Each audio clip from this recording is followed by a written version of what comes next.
শুরু হলো,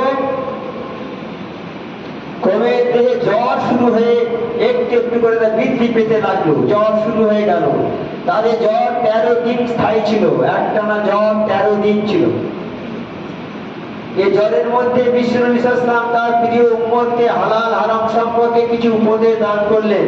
ওই জ্বরের মধ্যে তিনি বললেন, হালাল হারাম সম্পর্কে তোমরা আমাকে দায়ী করো না।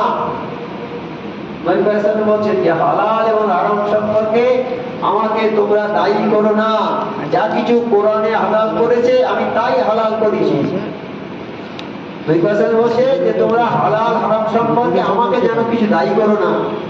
কোরআনে যেটা হালাল করেছে আমি সেটাই বলেছি, কোরআনে যেটা হারাম করেছে আমি সেটাই বলেছি তোমাকে।